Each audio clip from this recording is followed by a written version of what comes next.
이시안의 읽은 척 책방. 안녕하세요. 성신여대 겸임교수이자 지식편의점 시안책방의 주인 이시안입니다. 우리는 지금요, 재테크의 시대, 자기계발의 시대, 그리고 힐링의 시대를 살고 있습니다. 지금 서점에 나오는 책들을 보면 그렇게 생각될 수밖에 없죠. 베스트셀러 상위권에는 재테크 서적들이 줄을 이루고 있거든요. 당장 이렇게 안 따라하면 벼락거지가 될 것처럼 위협하는 그런 눈빛을 막 쏘아보면서 작가들 사진이 띠지에 딱 새겨져 있잖아요. 그리고 한쪽에서는 자기를 끊임없이 발전시켜야 성공할 수 있는 인생을 살 것이다 라고 조언하는 책들도 넘치거든요. 자기계발 책들이죠. 인생의 태도, 자세에서부터 실전 생존의 기술까지 이런 책들이 가르치고 있습니다. 그런데 막상 읽어보면요, 자기도 그냥 타이밍 좋을 때 우연히 시작해서 성공했을 뿐인데 마치 엄청난 노하우가 있는 것처럼 스마트 스토어를 어떻게 시작하면 좋을지, 아니면 라이브 커머스를 어떻게 하면 좋을지 스킬과 노하우를 알려주는 책들로 가득합니다. 그리고 또 그 옆에는 에세이들이 있죠. 이런 분위기가 좀 멀게 느껴지시는 사람들에게 아유 괜찮아 라고 위로를 건네는 힐링 메시지로 줄을 이루고 있습니다. 투머치라는 생각이 좀 들어요. 책들이요, 가르치려 하거나 위로하려고만 하니까 약간 부담스럽기도 하거든요. 그런데 그럴 때 만난 이 책은 그런 교조적인 색깔 없이 그냥 작가의 생각을 가감 없이 옮겨 적을 뿐입니다. 조금은 신선하고 약간은 편안한 느낌이랄까요? 김영하 작가의 여행의 이유입니다. 어떻게 생각하면 조금 예전 스타일의 에세이라고도 할 수 있어요. 요즘의 에세이들은 감각적인 어휘를 써서 이게 시인지 산문인지 구분하기 어렵게 구성을 하죠.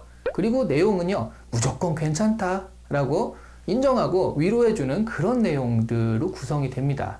그런 것들이 주로 베스트셀러가 되니까요. 그런데 예전의 에세이들은 자신의 생활 가운데 사소한 어떤 한 가지 소재라든가 사건 이런 것들을 꺼내서 거기에 대한 단상을 풀어내가면서 독자들에게 담담하게 말을 건네는 형식이 많았죠. 특별하게 독자를 가르쳐야겠다거나 감동을 줘야겠다는 그런 강박이 없었습니다. 그런데 바로 그런 스타일의 여행의 이유가 지금은 올드하다가 아니라 오히려 신선하게 다가옵니다. 최근 드라마들이요, 1990년대를 그리는 것들이 좀 있었죠. 응답하라 시리즈나 아니면 25, 21 같은 드라마들이 그랬는데요.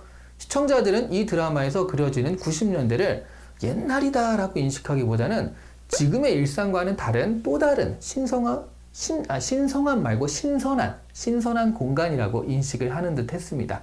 10대들도 그 드라마들을 아주 좋아했거든요. 김영하의 에세이는요, 그래서 특별히 산문이라는 부제를 달고 있습니다. 여행이라는 큰 카테고리 하에서 각 장에서 주어진 제목에 따라 작가의 생각을 같이 밟아나가는 거죠. 이야기 장인이잖아요. 이 소설가니까. 이 이야기 장인의 스토리텔링에 빠져들어서 그의 경험을 나누다 보면요, 공감 포인트를 발견하기도 하고 웃음 포인트를 발견하기도 합니다. 그리고 무엇보다 인생의 아주 작은 깨달은 포인트를 발견하는 일이 훨씬 잦기도 합니다. 집보다 호텔이 좋은 이유는요, 집에 있으면 해야 할 것들이 눈에 너무 많이 보이는 반면에 호텔은 그런 생활의 의무들이 면제되는 공간이기 때문이라는 말은요, 남자든 여자든 전업으로 집안일을 해야 되는 사람이라면 크게 공감한 구절이기도 합니다. 여행의 이유는요, 단순히 여행 예찬이 아니라는 점에서 일반적인 여행 에세이와는 결이 조금 다릅니다. 여행과 인문학, 그리고 작가의 경험으로 쓰여진 이 산문은요, 여행이라는 핑계로 쓰여진 작가가 세상을 보는 방식이라고 할 수 있을 것 같아요. 예를 들어서요, 오디세우스가 자신의 이름을 자랑하면서 여행지에서도 영웅으로 대접받으려 하거든요. 그런데 그런 순간 키클롭스들에게 잡아먹힐 위기에 처하게 됩니다. 그렇게 되니까 자신을 노바디라고 막 일컫고요. 그러니까 나는 아무것도 아니야 라고 낮추는 거죠. 그리고 양의 밑바닥에 붙어서 스스로를 아주 낮추는 순간 다시 살아나게 되거든요. 그런데 또 이 살아나자마자 오디세우스는 다시 자신의 주소와 이름을 당당하게 말하면서 키클롭스에게 억울하면 찾아오라고 이렇게 얘기를 합니다. 키클롭스는요, 신들에게 자신의 억울함을 호소해서 결국 오디세우스는 이후에 10년 동안 집에 못 들어가고 방랑을 하게 됩니다. 10년 만에 집에 돌아가 보니까 집은 적들의 위협에 노출된 상태라 자신의 신분을 감추고 거린 행세를 하면서, 그러니까 또 자신을 낮춘 거죠. 그렇게 되니까 적들을 물리칠 수가 있었거든요. 스스로를 높이고자 하면 떨어지고 스스로를 낮추면 올라가는 이 오묘한 밸런스는 단순히 여행에서만 적용되는 것은 아닌 듯하죠. 여행은요, 그것이 일상이 아니기 때문에 의미가 있는 것 같습니다. 여행을 다녀오면 집의 소중함을 알게 되잖아요. 날마다 해야 하는 일상의 귀중함도 알게 되죠. 우리는 단조로운 일상이 얼마나 소중한지 느끼기 위해서 여행을 떠나는 것 같다라는 생각도 해요. 그런 여행 덕분에 우리는 소소한 우리 삶을 사랑하게 되는 거니까요.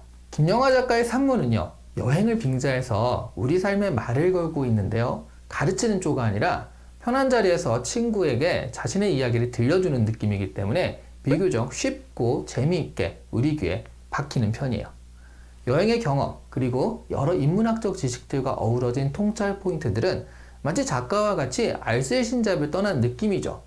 여행 후에 저녁에 같이 모여 앉아서 저녁을 먹으며 술을 나누는, 그러면서 두런두런 이야기를 하는 그런 자리를 나누고 있는 느낌이란 말이에요. 변화의 속도감 때문에, 그리고 나만 거지가 될 것 같은 공포감 때문에 잔뜩 주눅 들어있는 요즘 사람들에게 한 템포 쉬면서 자신의 리듬을 찾을 수 있게 도와주는 그런 책이 될 것 같습니다. 오늘 이 시간에 읽은 척 책방은 김영하 작가의 여행의 이유였습니다. 시안 책방의 여러 리뷰들은요, 그 하나하나가 압축된 귀중한 여행들이에요. 방구석에서도 좋은 여행 하시기를 바라겠습니다. 티켓값은 좋아요와 구독으로 받도록 할게요. 감사합니다.